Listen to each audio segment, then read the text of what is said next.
자, 수업하자.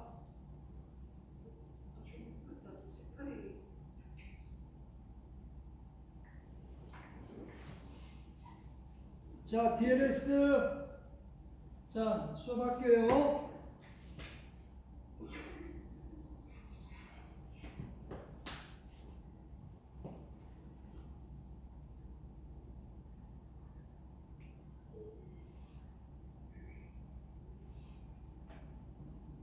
자, 문제 좀 어떻게 문제가 출제됐나 한번 봐봐요. 그리고 여러분들이 문제를 풀 수 있는지.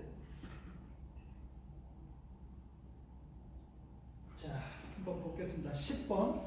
윗글의 내용과 일치하지 않는 것은 유류분권은 상속인이 아닌 사람에게는 인정되지 않는다. 당연하죠. 상속인을 보호하기 위한 장치가 유류분권이거든요. 그러니까 아닌 사람에게는 인정되지 않죠. 맞죠? 그 다음에 두 번째, 유류분권이 보장되는 범위는 유류분 부족액의 일부에 해당된다고 했는데 유류분권이 보장되는 부분은 유류분 부족액은 전부입니다. 전부. 유류분 부족액은 전부 보장이 돼요. 그래서 부족액의 일부가 아니라 요게 잘못됐고, 유류분이 보장되는 것은 유류분 부족액 전부가 되겠고요. 자, 그 다음에 요 문제는 뭐냐면, 유류분이라는 게 뭐냐면 상속받을 수 있었을 이익의 일부죠. 거기 어디냐면요, 상속받을 수 있었을 이익의 일부. 거기 두 번째 단락 첫째 둘째 줄 정의 부분 보세요. 유류분은 피상속인의 처분, 무상처분행위가 없다고 가정했을 때 상속인이 상속받을 수 있을 이익 중 일부, 법으로 보장된 일부. 그거를 장난 놓은 거죠. 그러니까 유류분이 보장되는 범위는 이렇게 하면 되죠. 상속받을 수 있었을 이익의 일부. 이런 식으로 가면 되는 거예요. 그 다음에 2번이 틀렸고요. 3번, 상속인은 상속 개시 전에는 무상취득자에게 유류분권을 행사할 수 없다. 당연하죠. 유류분권은 상속이 개시된 이후에 무상취득자에게 행사할 수 있는 거죠. 그래서 개시 전에는 당연히 할 수 없는 거죠. 개시 후에 할 수 있고. 그 다음에 4번, 피상속인이 생전에 다른 사람에게 판 재산은 유류분권의 대상이 될 수 없다. 분명히 유류분은 그 대가 없이 무상처분행위가 행해졌을 때 번복될 수 있다라고 그랬죠. 그래서 한 거는 무상처분행위가 아니잖아요. 그렇기 때문에 매도행위는 유류분권의 대상이 될 수 없는 당연한 부분. 5번, 무상으로 취득한 재산에 대한 권리는 무상취득자 자신의 의사에 반해서 제한될 수 있다. 첫 번째 단락에 있죠. 번복될 수 있다라고 그랬잖아요. 왜 그러냐면 상속인을 보호하기 위한 거거든요. 그래서 의사에 반해서 제한될 수 있다. 번복될 수 있다를 제한될 수 있다. 뭐 이런 식으로 바꿔치겠네요. 자, 11번은 윗글에 대한 이해로 가장 적절한 것은 1번, 무상처분된 재산이 물건 한 개이면 유류분권자는 그 물건 전부를 반환받는 게 아니라 유류분 부족액만큼의 지분이지, 유류분 부족액만큼의 지분을 받는 거지 물건 전부를 받는 건 아니죠. 왜냐하면 무상 취득한 사람도 권리를 존중해 줘야 되거든요. 그래서 지분만큼, 유류분 부족액만큼의 지분을 반환받는 거죠, 물건에. 그 다음에 2번, 무상 처분된 물건이 반환되는 경우 유류분 부족액이 클수록 무상 취득자의 지분이 더 커진다. 이건 말이 안 되죠. 유류분 부족액은 돌려줘야 되는 거거든요. 돌려줘야 되는 거기 때문에 무상 취득자가 유류분 부족액이 점점 커지면 이게 지분이 7분의 3에서 만일 7분의 5 되면 무상 취득자의 지분은 점점 쪼그라들죠. 주는 사람께 많아지면, 부족액이 커지면 무상 취득자 자기 지분은 쪼그라드니까 여기저기 말이 안 되는 거고요. 되고요. 3번 무상취득자가 무상취득한 물건을 반환할 수 없게 되면 유류분 부족액을 물건을 반환할 수 없는데 어떻게 지분은 물건을 쪼개는 거란 말이야. 근데 물건 자체를 반환할 수 없으니까 거기 제시문에 뭐라 그랬어요? 거기 그 세 번째 단락에 뭐라 그랬어요? 세 번째 단락에 밑에서 넷째 줄 재산 자체를 반환이 하는 게 불가능할 때는 뭐로 반환하라 그랬죠? 돈으로 반환하라. 돈으로. 그래서 지분이 틀렸고요. 돈으로 반환.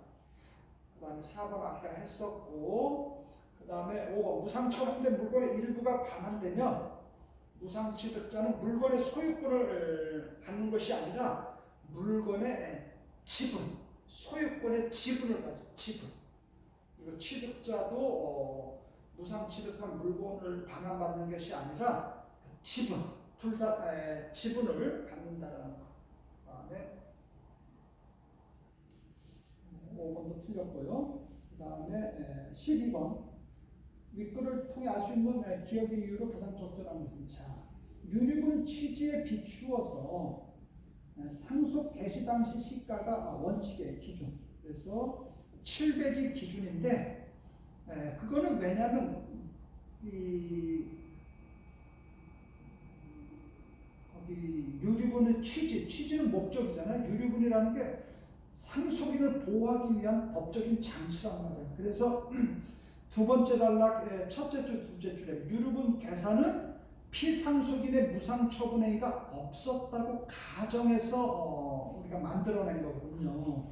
그렇기 때문에 취지에 비추어서 우리가 유류분은 상속은 사망 시에 진행이 되는 거거든요. 그렇기 때문에 그 유류분은 2번 보세요. 피상속인이 재산을 무상처분하지 않은 것으로 가정하여 즉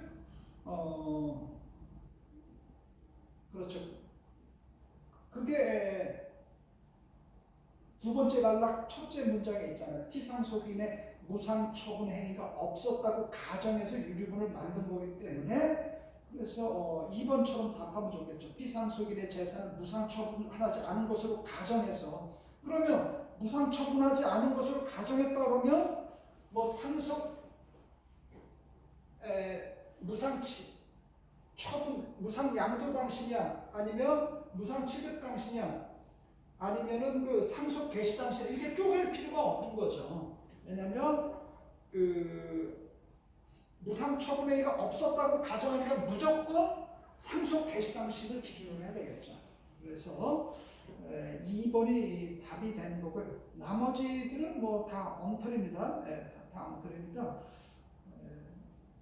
볼 필요가 없는 거고, 자, 그렇게 해서 이제 문제가 됐고요. 자, 그 다음에 14, 17번 볼게요.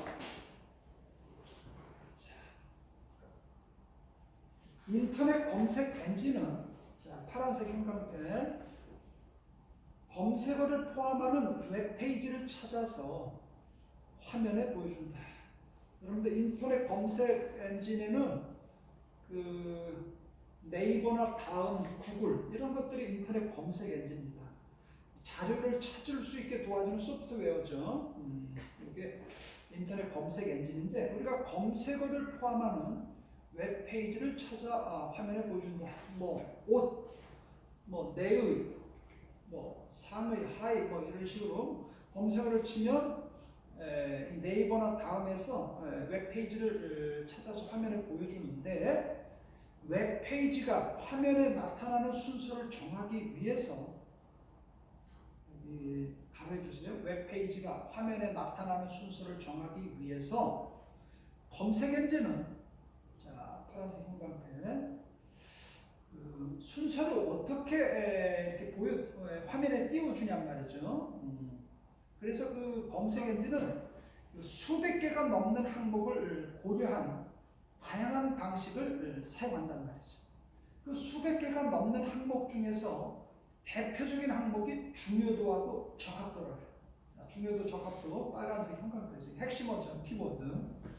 그래서 이 중요도, 적합도를 포함해서 수백 개 항목을 고려해서 우리가 검색 엔진에서 이제 사용해서 해가지고 이제 순서 화면의 순서를 정한다는 거죠. 자, 검색 엔진은 빠른 시간 내에 검색 결과를 보여주기 위해 라운드 가로 웹 페이지들의 데이터를 수집하여 인덱스 좀 메모 좀 해주세요. 인덱스를 미리 작성해 놓는 웹 페이지들의 데이터를 수집해서 인덱스를 색인이라고 그러죠. 미리 작성해 놓는다. 인덱스란 뭐냐? 메모해 줄래요? 인덱스란. 자, 여기 디귿부터 기록된다까지죠. 세 줄 메모 좀 해주세요. 디귿 해주세요. 인덱스가 뭐냐면 단어를 알파벳으로 정리한 목록이다. 정의죠. 인덱스라는 것은 단어를 우리가 알파벳 순으로 정리한 목록이다. 여러분들 책 보면 색인이라고 뒤에 보면 기역, 니은, 디귿 이렇게 순서대로 해서 나, 다라 이런 식으로 해서 우리가 색인, 인덱스가 이렇게 쭉 정되어 있잖아요. 마찬가지로 단어를 알파벳 A, B, C, D 순서대로 정리한 목록이다. 이게 인덱스 정의고요. 여기에는 각 단어가 등장하는 웹페이지와 단어의 빈도수 등이 저장된다. 웹페이지와 단어의 빈도수 등이 인덱스에 저장되는데 이때 각 웹페이지의 중요도 형광펜 해주세요. 중요도가 함께 기록됩니다. 여기까지 인덱스에 대한 얘기입니다. 자, 그러면 중요도는 뭐고 적합도는 뭐냐? 이게 이제 키워드죠. 자, 중요도는 빨간색 형광펜 중요도는 웹페이지의 중요성을 나타낸 값이다. 정의죠. 웹페이지의 중요성을 값으로 나타낸 것, 이게 중요도인데 이 중요도는 어떻게 계산하냐면 링크 분석 기법으로 측정한다. 링크 분석 기법으로 측정할 수 있다. 자, 조금 자세히 설명해 주기 위해서 거기 부연 설명하겠습니다. 빨간 거로 디귿 좀 해주세요. 자, 어떻게 중요도를 계산하냐면 기본적인 링크 분석 기법에서 주고요. 웹페이지 A라고 할게요. A라는 웹페이지가 있다. 이 웹페이지 A의 중요도는 A를 링크한 각 웹페이지들로부터 받는 값의 합이다. 받는을 동그라미 했어요. 자, 중요도는 어떻게 계산하냐면 예를 들면 A 중요도 A 웹페이지의 중요도를 계산할 때는 A를 링크한 각 웹페이지들로부터 받는 값의 합이다. 예를 들면 여기 볼까요?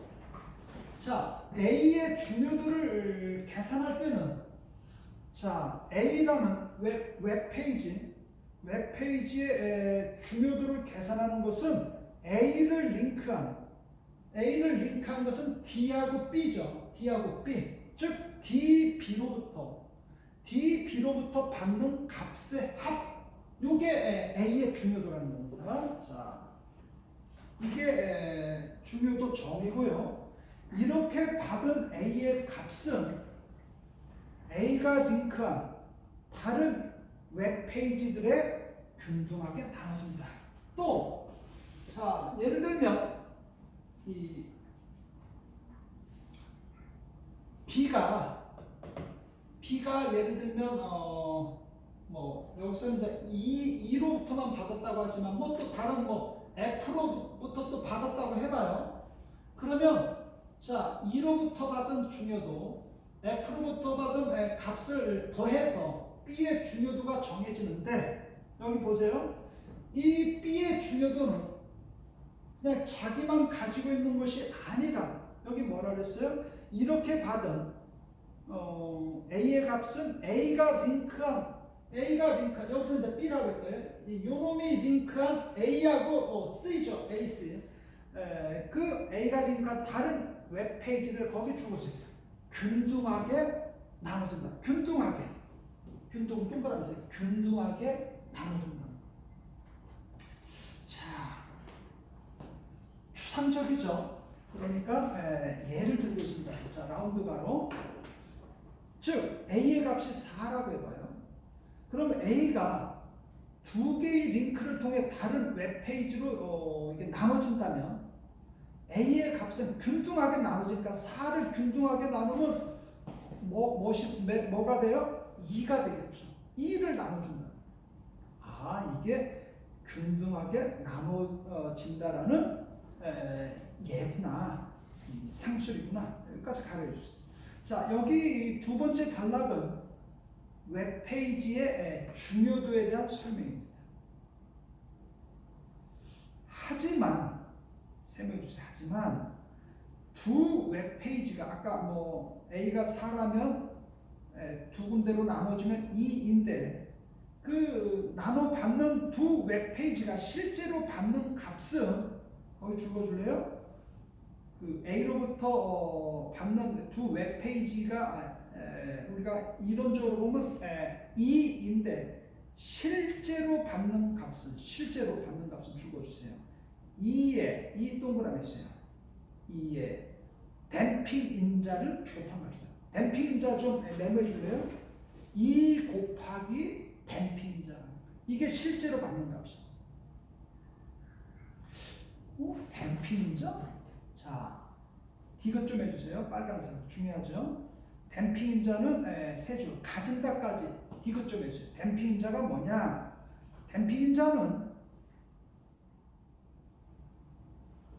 메모해주고요. 사용자들이 웹페이지를 읽다가 링크를 통해서 다른 웹페이지로 이동하지 않는 비율을 반영한 값으로 줄거줄래요?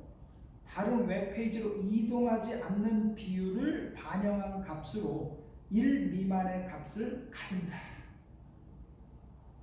자, 이렇게 표현한 거로 봐서는 댐핑 인자가 마치 이동하지 않는 비율인 것처럼 이렇게 낚일 수가 있죠. 마치 댐핑 인자가 이동하지 않는 비율인 것처럼 보이잖아요. 그런 그게 이제 낚을 수 있는 요소인데 댐핑 인자가 한번 볼게요.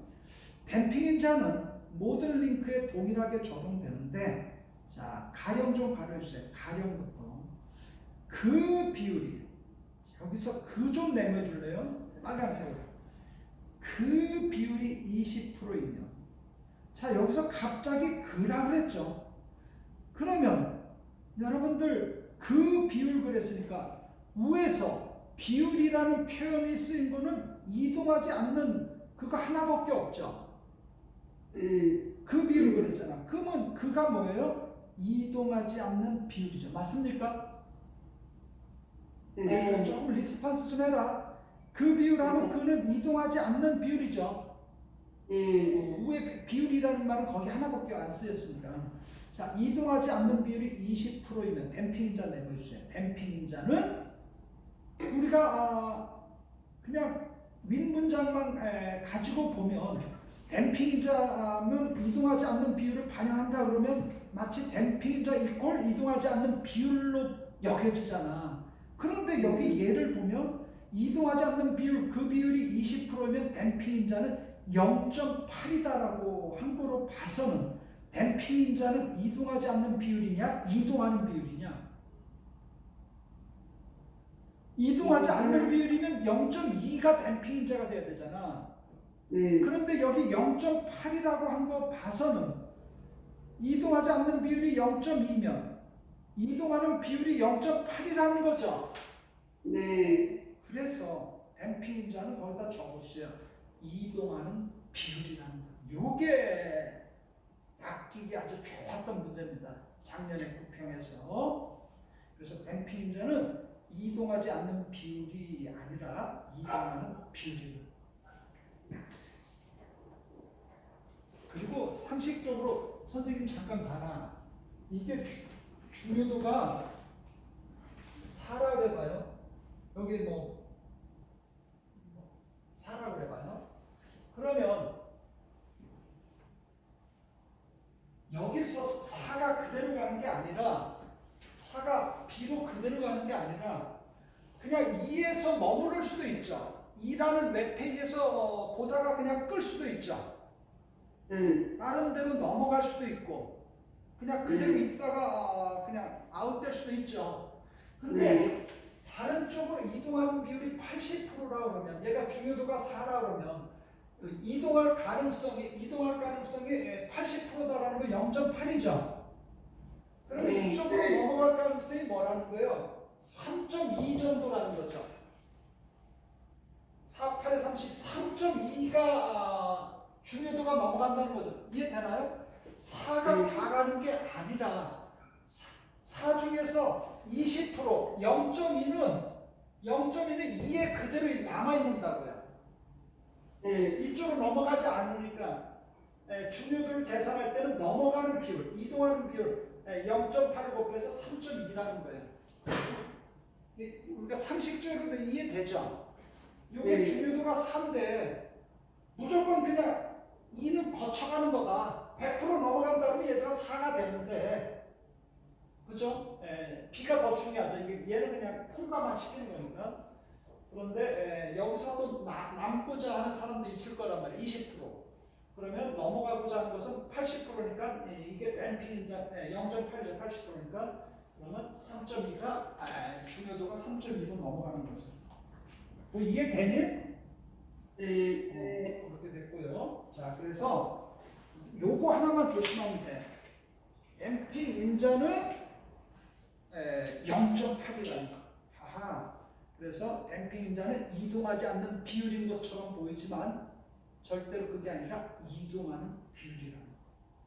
그리고 두 웹페이지는 A로부터 2가 아니라 2 곱하기 댐핑 인자, 즉 0.8이니까 1.6을 넘겨받는다는 거 이해되죠? 그 다음에 여기까지 대각선 해주고요. 웹페이지로 연결된 링크를 통해 받는 값을 쫙 이게 중심 문장입니다. 웹페이지로 연결된 링크를 통해 받는 값을 모두 반영했을 때 값, 빨간으로 쫙 적어줬어. 이것을 우리가 웹페이지의 중요도라고 한다. 빨간색으로 디귿 좀 해줄래요? 이게 중요도 정의죠. 웹페이지 중요도의 정의. 이해되나요? 다시 한번 정리하면 웹페이지 중요도는 어떻게 계산해? 웹페이지로 연결된 링크를 통해 받는 값을 모두 반영했을 때의 값. 여러분들이 제시문을 가지고 여러분들 16번도 그대로 응용하는 거예요. 제시문을 잘 읽어줘야 돼. 비문학을 잘 하려면 제시문에 답이 다 있어요. 다시 한번 정리하면 웹페이지의 중요도는 웹페이지로 연결된 링크를 통해 받는 값을 모두 동그라미 모두. 예를 들면 A의 중요도를 계산할 때는 D에서 받는 값, 또 B, 링크된 거죠. D에서 받는 값 플러스 B에서 받는 값. 예를 들면 뭐 G가 있다. 그러면 G에서 받는 값. 그러니까 많이 연결돼서 들어오면 들어올수록 A의 중요도는 커지겠죠. 오케이. 여기까지 됐고요. 자, 그다음에 웹페이지를 연결하는 링크들은 변할 수 있기 때문에 라운드 가로 링크들이 연결이 안 될 수도 있기 때문에 검색 엔진은 주기적으로 웹페이지의 중요도를 갱신한다. 바꾼다는 거죠. 자, 여기까지가 셋째, 넷째 단락 웹페이지의 중요도에 대한 얘기였습니다. 정리되죠? 우리가 이제 웹페이지 중요도가 어떻게 계산하는지 우리가 예를 통해서 우리가 쭉 봤고, 여기서 포인트는 그 댐핑 인자를 곱해서 곱한 값이라는 거, 그게 포인트고, 댐핑 인자가 뭔지라는 개념, 댐핑 인자는 이제 이동 비율이라는 것을 우리가 이제 확인했고요. 자, 이제 나머지가 중요도고, 그 다음에 뭐가 남았습니까? 적합도가 남아있죠. 적합도. 사용자가 검색어를 입력한 라운드바로 검색 엔진 파란색 형광펜. 자, 사용자가 검색어를 입력한 검색 엔진은 인덱스에서 검색어에 적합한을 진하게 언더라인해서 적합한 웹페이지를 찾는. 인덱스에서 검색어에 적합한 뭐 축구화 그러면 그 인덱스에서 검색어 축구화에 적합한 웹페이지를 찾는. 자, 적합도는 뭐냐? 빨간색 형광펜 키워드 적합도는 단어의 빈도 줄여주고요. 횟수죠. 빈도 뭐 쉬운 말로 횟수. 그 다음에 단어가 포함된 웹페이지의 숫자. 그 다음에 웹페이지의 글자 수를 반영한 식을 통해 세 가지를 통해서 값이 정해집니다. 그런데 단어의 빈도가 많은 건지 적은 건지, 그다음 웹페이지 수가 많은 건지 적은 건지, 글자 수가 많은 건지 적은 건지 조금 자세하지가 않죠. 그래서 조금 자세히 그 뒤에 설명되어 있습니다. 그래서 여러분들은 거기를 디귿자로 좀 해줘볼래요? 해당 검색어. 자, 해당 검색어는 단어의 빈도입니다. 많이 나올수록. 내부 좀 해주세요. 내부. 해당 검색어가 즉 단어의 빈도가 많을수록이고요. 두 번째, 검색어를 포함하는 다른 웹페이지 수. 메모 좀 해줄래요? 그 검색어를 포함하는 다른 웹페이지 수. 거기는 위에는 뭐라 그러죠? 단어가 포함된 웹페이지 수. 어쩌라고? 근데 여기 자세히 나왔죠? 단어를 포함하는 다른 웹페이지 수가 적을수록. 여기 포인트에 적을수록 줄여주고. 그 다음에 웹페이지의 글자 수라고 했는데 현재 웹페이지의 글자 수 메모해 줄래요? 현재 웹페이지의 글자 수가 전체 웹페이지의 평균 글자 수에 비해 적을수록. 여기 조건을 잘 봐요. 조건이 앞에는 자세히 안 나타나 있죠. 뒷부분에 자세히 나타나 있죠. 이럴 때 세 가지 조건이 나타날 때 빨간색 형광펜 적합도가 높아진다. 그러면 요런 경우에 문제가 나올 수 있겠죠. 적합도가 언제 높은지 낮아지는지. 그래서 이 조건들 이런 것들이 응용 문제로 시험 문제가 무조건 나오는 거죠. 자, 검색 엔진은 자, 마지막 파란색 형광펜 검색 엔진은 중요도, 적합도, 기타 항목들을 적절한 비율로 합산해서 그래가지고 합산해가지고 비중이 큰 거일수록 화면에 나열되는 웹페이지의 순수를 결정한다. 비율이 클수록 합산하면서 큰 놈이 먼저 나오는 거죠. 그렇게 해서 웹페이지의 순서를 결정한다. 요게 검색 엔진의 원리입니다. 검색 엔진의 원리가 어떻게 해서 우리가 검색어를 입력하면 웹페이지가 이렇게 순서대로 나오느냐. 그것은 중요도, 적합도를 포함한 여러 항목들을 값으로 계산해서 비중이 큰 놈일수록 먼저 이렇게 순서대로 나온다는 겁니다. 이해되나요? 자, 그러면 문제를 한번 볼게요. 16번 문제 보겠습니다. 이게 자꾸 떨어지네.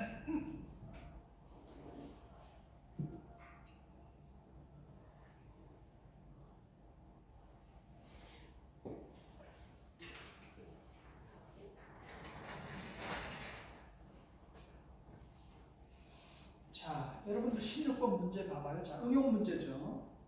원은 웹페이지다. 화살표는 웹페이지에서 링크를 통해 화살표 방향의 다른 웹페이지로 연결되는 것, 이동하는 거죠. 대피인자는 동그라미 있으면 0.5다. D와 E의 중요도는 16이다. 중요도 동그라미 있어요. D, E는 중요도가 16으로 고정됐대요. 나머지는 뭐 영향을 주는 다른 요소는 고려하지 않았다. 자, A의 중요도는 16이다. 자, D하고 E는 16이라고 그랬죠. 네. 조금만 리스폰스 좀 해줘요. D와 E가 16이죠. 네. 자, 그러면 지금 A에 연결된 것은 D에서 연결된 건 하나밖에 없죠. 네. 그러면 자, 16이 다 가는 게 아니라 댐핑인자가 0.5라고 했지. 네. 댐핑인자. 그럼 아까 뭐라 그랬어요? 그 숫자만큼 가는 게 아니라 곱하기 댐핑인자가 간다라고 했죠. 네. 그러면 이 D 웹페이지는 링크된 게 하나밖에 없으니까 쪼갤 게 없죠. 네. 예를 들면 뭐 여기에 뭐 F가 있거나 이렇게 간다면 쪼개서 2분의 1씩 가야 되겠죠. 88로 이렇게 해서 댐핑인자 곱해서 나가겠죠. 네. 균등하게 나눠주면 돼. 근데 하나밖에 없으니까 16 전체가 곱하기 댐핑인자로 가니까 8이 가겠죠. 네. 자, 그러면 A의 중요도는 8만이 아니라 또 링크된 게 B에서 들어온 것도 있죠. 네. 그러면 B에서 들어온 거하고 B에서 들어온 놈하고 D에서 들어온 놈하고 중요도를 합해서 A의 중요도가 정해지는데, 자 보세요. 16이 얘도 그대로 하나만 연결됐죠. 이거 지우고 하나만 연결됐으니까 16에서 얘도 댐핑인자가 0.5라고 했으니까 얘도 8이 가겠죠? 네. 자, 8이 가는데, 자, 요 경우 보세요. B는 둘로 쪼개지니까 균등하게 나눠진다고 그랬죠? 네. 균등하게 나눠지면은 8을 나누면 4가 나눠지겠죠? 네. 그러면 4가 그대로 가는 게 아니라 댐핑인자를 곱해서 가죠? 네. 댐핑인자 0.5니까 얼마가 가니? 2요. 2가 가고, 요 놈도 2가 가겠죠. 여기도 이런 식으로 갔겠죠. 그러면 자, A의 중요도는 어떻게 돼? 8 더하기 2가 되겠지? 네. 그러니까 얼마가 돼요? 10이 되는 거죠. A의 중요도 10. 이해되니? 네. 자, 그 다음에 A가 B와 D로부터 받는 값은, 자, A가 D로부터 받는 값은 얼마야? 8이지? 네. 맞니? B로부터 받는 값은 2지? 네. 야, 1번, 2번이 풀어줘야지 1번이 답이 나오겠다. 맞죠? 네. 그러니까 B는 2가 되고요. D로부터 받는 건 8이란 말이야. 근데 같다고 했으니까 1, 2번 다 틀렸다. 맞지? 네. 자, 그 다음에 치우고요. 자, 이건 0.5는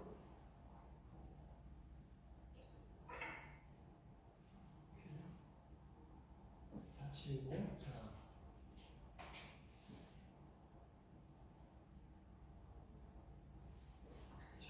다음에 3번 문제 볼게요. B에서 A로의 링크가 끊어지면, B에서 A로의 링크가 끊어졌어요. 자, 이거 지울게요. B에서 A로의 링크가 끊어지면 B와 C의 중요도는 같다. B와 C의 중요도는 같다 그랬는데, 자, 볼게요. B와 C의 중요도가 같다? 이게 말이 되나? B에서 A로의 링크가 끊어졌어. 그러면 B와 C의 중요도는 같다. 자, 얘는 중요도가 얼마니? 8이 같죠? 네. 그런데 댐핑인자는 0.5죠, 전부 다. 네. 그럼 여기로 가는 놈은 얼마니? 4가 가지. 네. 얘는 8이잖아. B는 중요도가 8이고 요 놈은 4니까 이게 어떻게 같습니까? 다르겠죠? 네. B는 8이고 C는 4니까 같다. 또 틀렸고. 2에서 A로의 링크가 추가된. 자, 2에서 A로의 링크가 추가됐다고요. 자, 이게 추가됐어. 그러면 B의 중요도는 얼마다? 여기서 요건 이제 그대로 이제 다 있는 거죠. 자, 2에서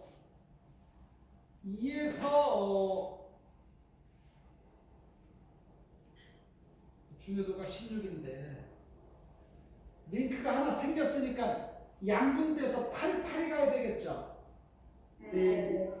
그러면 이것도 0.5니까 여기로 가는 놈은 얼마겠니? 4가 가겠지. 네. 여기로 가는 놈은 8이 아니라 얼마겠니? 4가 되겠죠. 4. 이렇게 되면 4가 되겠네. 4. 그런데 지금 문제가 뭐예요? 2에서 A를 이렇게 B의 중요도는 6이 아니라 4. 자, 그러면 얘들아, 내가 문제를 내볼게. 선생님 잠깐 봐봐. A의 중요도를 구하라.